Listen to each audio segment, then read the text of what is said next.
ఓం సాయిరామ్. సాయి భక్తులందరికీ నమస్కారం అండి. సాయినాథ్ దయ వల్ల అందరూ కూడా సుఖంగా సంతోషంగా ఎప్పుడు కూడా అష్టైశ్వర్య ఆరోగ్య అభివృద్ధితో ఉండాలని చెప్పి బాబాగారి తరపున నేను కూడా కోరుకుంటున్నాను. ఇంకా ఈరోజు వీడియోలో సాయి పిలుపు ద్వారా మనకు వచ్చినటువంటి సందేశం ఏంటి, బాబాగారు మనతో ఎలాంటి సందేశాన్ని అందించాలనుకుంటున్నారంటే, రేపు నీ ఇంట ఒక ఊహించని అద్భుతం జరగబోతుంది. ఈ సాయిపై పూర్తి విశ్వాసంతో నేను చెప్పే ఈ సందేశాన్ని శ్రద్ధగా విను అని బాబాగారైతే మనకు ఈ సందేశం ద్వారా తెలియబరుస్తున్నారనమాట. బాబాగారు ఇలా ఎందుకు చెప్తున్నారు, బాబాగారు చెప్పినటువంటి సందేశంలో ఎలాంటి అర్థం ఉంది అనేది మనం బాబాగారి మాటల్లోనే విందాము. వీడియో స్టార్ట్ చేసే ముందు ఒక చిన్న రిక్వెస్ట్ అండి. ఈ సందేశం కనుక మీ అందరికీ నచ్చినట్లయితే తప్పకుండా వీడియోకి లైక్ చేసి మరికొంతమందికి షేర్ చేయండి. కొత్తగా మన ఛానల్ని ఎవరైనా చూస్తుంటే కనుక సబ్స్క్రైబ్ చేసుకొని కొంచెం సపోర్ట్ చేయండి ఫ్రెండ్స్.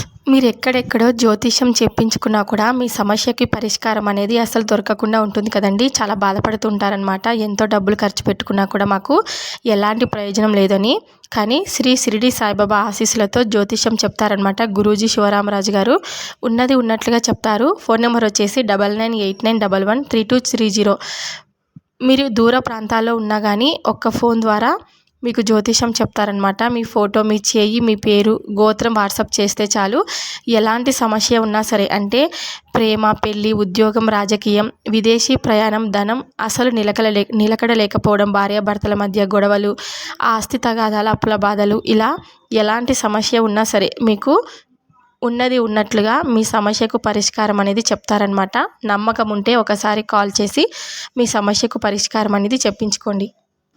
ఇప్పుడు బాబాగారి సందేశాన్ని విందామా మరి. తల్లి, ఈరోజు మీ ఊహకందని ఒక అద్భుతమైనటువంటి శుభవార్తను ఈ బాబా తీసుకొని వచ్చాడు. సంతోషంగా ఆలకించు. సంతోషంగా వీటిని ఆలకించి మీ మనస్సుని ప్రశాంతంగా ఉంచుకుంటావు కదూ. నా బిడ్డలందరికీ కూడా నా ఆశీస్సులు ఎప్పటికీ ఉంటాయి. మీ అందరికీ మేలు జరిగేలా చూడాలనేదే నా భావన, నా తపన కూడా. అదే దానికి సమయం రావాల్సిందే. ఏదైనా కానీ ఒక సమయం అంటూ ఉంటుంది కదా. ప్రతి చిన్న విషయానికి నువ్వు బాధపడుతూ ఉంటే ఎలా చెప్పు. మరి మేము నిన్ను ఎంతగానో పూజిస్తున్నాం కదా బాబా, నీపై ఎంతో నమ్మకాన్ని పెట్టుకున్నామని అంటారేమో. ఒక నిజమైతే తెలుసుకోండి, మీరు పూజిస్తేనో లేదంటే నాకు నైవేద్యాలు సమర్పిస్తేనో నా అనుగ్రహం మీకు కలుగుతుంది అని అనుకుంటే అది కేవలం మీ భ్రమ, అలాగే మీ మూర్ఖత్వమే అవుతుంది.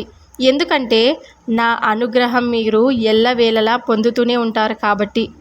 ఎందుకంటే మీరు నాకు ఎటువంటి కానుకలు ఇవ్వకపోయినా సరే నేను మిమ్మల్ని నా బిడ్డలని భావిస్తాను. కాబట్టి మీలో కొందరు నన్ను మీ కోరికలనేవి తీరడం వలన నమ్ముతారు.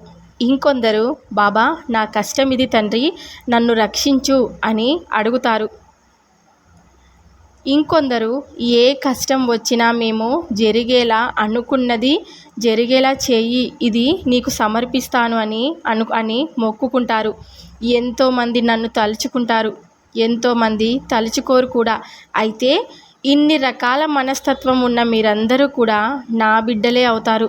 ఎందుకంటే అందరిని నేను సమానమైనటువంటి దృష్టితోనే చూస్తాను కాబట్టి.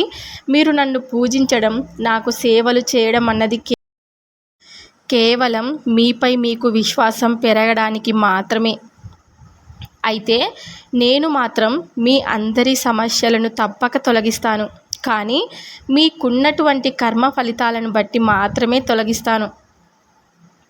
వాటిని తొలగించడం ఎవరి వల్ల సాధ్యం కాదు కాబట్టి కేవలం వాటి ఆధారంగా మాత్రమే మీకు వచ్చినటువంటి సమస్యల నుండి మిమ్మల్ని బయటకు తీసుకురాగలను. అయితే నేను మీకోసం మీకు ఉన్నటువంటి కర్మలన్నీ తగ్గించేందుకు నా శక్తులన్నీ కూడా ఉపయోగించి మిమ్మల్ని రక్షించేందుకు ఎల్లవేళలా సిద్ధంగా ఉంటాను. అయినప్పుడు మీరు మాత్రం ఎప్పుడూ కూడా బాధపడుతూ ఉంటారు, అవును కదా. కానీ నాకు మీ పైన అసలు ఏమాత్రం ఎన్నడూ కోపం అనేది రానే రాదు. ఎందువలనంటే మీరందరూ నా బిడ్డలు కాబట్టి. మీరు నా యందు కూడా అంతే నమ్మకంతో ఉండాలని నేను మీ నుండి ఎప్పుడూ కోరుకుంటూ ఉంటాను. నా మీద నమ్మకంతో ఒక మంచి పనిని ఎంచుకున్నావు. ఇంత దూరం ప్రయాణం చేశావు.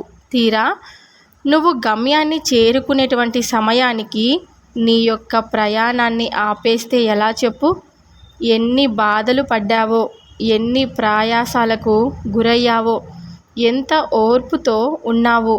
నేను నమ్మకాన్ని ఎంతగా పరీక్షించేలా చేసినా కూడా మీ నమ్మకాన్ని కోల్పోకుండా ఉన్నావు కదా, నాకు తెలుసు. ఇక ఇంతవరకు వచ్చావు మరి. ఎప్పుడు వెనుతిరగడం ఎంతవరకు సమంజసం?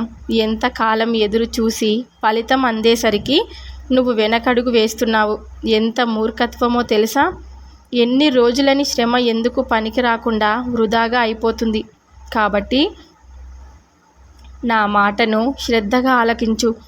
ఇంత దూరం ఒక్కొక్క అడుగులు వేసుకుంటూ ఇంతవరకు నడిచావు కదా, మరి కొద్ది దూరంలోనే మీ విజయాన్ని నువ్వు అందుకునే సమయానికి నిరాశ ఆవహించిపోయి నీ యొక్క లక్ష్యాన్ని కూడా వదిలిపెట్టాలనే నిర్ణయాన్ని తీసుకున్నావు.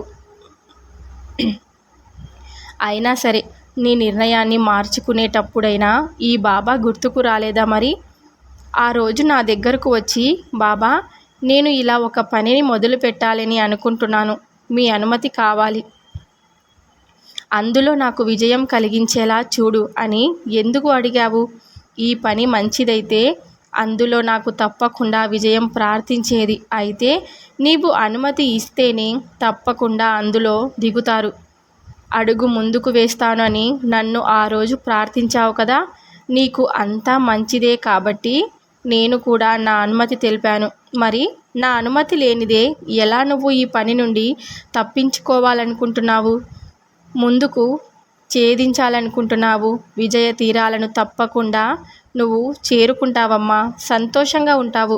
నీవు నాపై, నీ తల్లి తండ్రి కూడా ఎక్కువ నమ్మకాన్ని పెంచుకున్నావు కదా, నన్ను ఆరాధిస్తూ ఉన్నావు. అలాగే నీ కష్టాలు, కోరికలు, నీకు సంబంధించినటువంటి ప్రతి విషయం నాకు తెలియచేసుకొని తృప్తి పడుతున్నావు. నీ కోరికలన్నీ కూడా నేను నెరవేరుస్తాననేటువంటి నమ్మకంతో ఉన్నావు. మరి ఆ నమ్మకాన్ని నేను ఒమ్ము చేసుకోవాలని అనుకోవడం లేదు. నా దర్శనానికి వచ్చి సంతోషంగా కాసేపు కావలసినటువంటి నీ మనసుకు నచ్చినటువంటి ఒక ఆలోచనను నీ మెదడులోకి తప్పక వచ్చేలా చేస్తాను. జీవితంలో వచ్చే చిన్న చిన్న మార్పులన్నీ కూడా సహజమే. వాటికి నువ్వు భయపడనే వద్దు. నువ్వు నాకు మాత్రమే భగవంతుడు ఇలా చేశాడని ఎప్పటికీ అనుకోవద్దు. అలా ఎప్పుడూ జరగదు.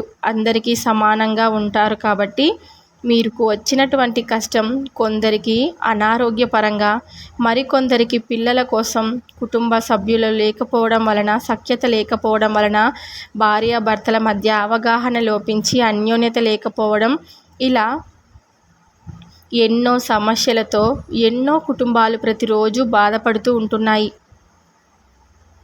ఇలా ఎందరో వారి వారి బాధలను బట్టి అనేక సమస్యలను వారు ఎదుర్కొంటూ ఉంటారు. ఒకసారి నువ్వే ఆలోచించు.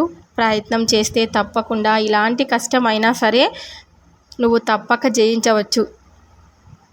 నీకు విజయం రావడం లేదు అని అనుకుంటే అది ఎప్పటికీ కూడా నీ ముందుకు రాదు. అదే నువ్వు ప్రయత్నించి చూస్తే తప్పకుండా అది నీ కాళ్ళ దగ్గరకు వస్తుంది. నీకు వచ్చినటువంటి పని నువ్వు చెయ్యి. నీకు నచ్చినంత కష్టాన్ని నువ్వు చేస్తూ వస్తూ ఉండు. అలాగే ఇంత చేశాను, ఇంత శ్రమించాను, అయినప్పటికీ కూడా నా శ్రమకు తగినటువంటి ప్రతిఫలం అనేది రావడం లేదని ఎప్పుడూ నీ మనసులోకి అనిపించే విధంగా తీసుకోవద్దు. ఎందుకంటే అలా నువ్వు ఎప్పుడైతే తీసుకుంటావో నీ మనసుకు కూడా కష్టంగా ఉంటుంది. చేసేటువంటి పని మీద దృష్టి ఉండదు. కాబట్టి అలా ఎప్పటికీ అనిపించుకోకుండా నీ మనసును నువ్వే ప్రశాంతంగా ఉంచుకుంటూ ఇష్టంతో నీ పనిని మొదలుపెట్టు. తప్పకుండా నీవు ఆ పనిలో విజయాన్ని సాధిస్తావు. అలాగే అందులో నీకు ఉన్న గొప్ప ఉన్నత స్థితి కలిగేలా చేస్తాను. నువ్వు చేసేటువంటి ప్రతి ప్రయత్నంలో నేను ఎప్పటికీ కూడా నీకు తోడుగా నిలబడి ఉంటాను. నమ్మకంతో ముందుకు వెళ్ళు. ఏది చేయాలనుకున్నా కూడా చిన్నగానే ప్రారంభించు. రోజుకు అదే గొప్పగా వృద్ధి చెంది ఒక మంచి స్థాయికి నిన్ను తీసుకువెళ్తుంది. ఎప్పుడు నేను మీకు తోడుగా ఉంటానని మాత్రం ఏనాడు ఇందులో నీకు ఊహించినటువంటి గొప్ప శుభవార్త దక్కబోతుంది. ఆ శుభవార్త నీకున్నటువంటి ఆర్థిక పరంగా ఉన్నటువంటి సమస్యలన్నీ కూడా తొలగించే విధంగా ఉపయోగపడుతుంది. నిన్ను నీ కుటుంబాన్ని సంతోషంగా మారుస్తుంది. నా అనుగ్రహం నీపై పుష్కలంగా ఉంటుంది. నీవు ప్రతిరోజు నీ పని ఎందుకు ధ్యాస ఉంచి నాపై భక్తి భావన తగ్గినా పర్లేదు, కానీ నీ పనిలో మాత్రం అసహనాన్ని చూపించవద్దు. అలాగే కేవలం బాబాని పూజిస్తేనో లేదంటే ప్రతిరోజు బాబా నామస్మరణ చేస్తేనో బాబా అనుగ్రహం నాకు ఉంటుందని మాత్రం ఎప్పటికీ అనుకోవద్దమ్మా. నీ మనసుకు కాస్త కష్టం అనిపించినా సరే, లేదంటే నీ మనసుకు నాతో ఏమైనా చెప్పాలని అనుకున్నా కానీ కేవలం నీలో ఉన్న నేను తప్పక ఆలకిస్తాను. సంతోషంగా అడుగులు ముందుకు వేస్తే నీ ప్రయత్నాన్ని విజయవంతం చేసుకో. సంతోషంగా ఉండు. ఎప్పుడూ కూడా ఈ బాబా నీకు తోడుగా ఉంటాడని నువ్వు జీవితంలో ఎప్పటికీ కూడా మర్చిపోవద్దు. ఈ బాబా ఉండగా నీకు ఎప్పుడూ కూడా భయమే లేదు అని నీకు నేను తెలియపరుస్తున్నాను. సో విన్నారు కదా ఫ్రెండ్స్, బాబాగారు చెప్పినటువంటి సందేశం మీ అందరికీ నచ్చుంటుందని అనుకుంటున్నాను. నచ్చితే కనుక తప్పకుండా వీడియోకి లైక్ చేసి మరికొంతమందికి షేర్ చేయండి. కొత్తగా మన ఛానల్ని ఎవరైనా చూస్తుంటే కనుక సబ్స్క్రైబ్ చేసుకొని కొంచెం సపోర్ట్ చేయండి ఫ్రెండ్స్. సాయంత్రం బాబాగారి పిలుపు ద్వారా వచ్చే సందేశంతో ప్రతి ఒక్కరం మళ్ళీ కలుద్దాం. అంతవరకు కూడా బాబాగారి ఆశీర్వాదం అందరి కుటుంబాలపై ఉండాలని చెప్పి నేను మనస్ఫూర్తిగా కోరుకుంటున్నాను. సర్వే జనా సుఖినో భవంతు. ఓం సాయిరామ్.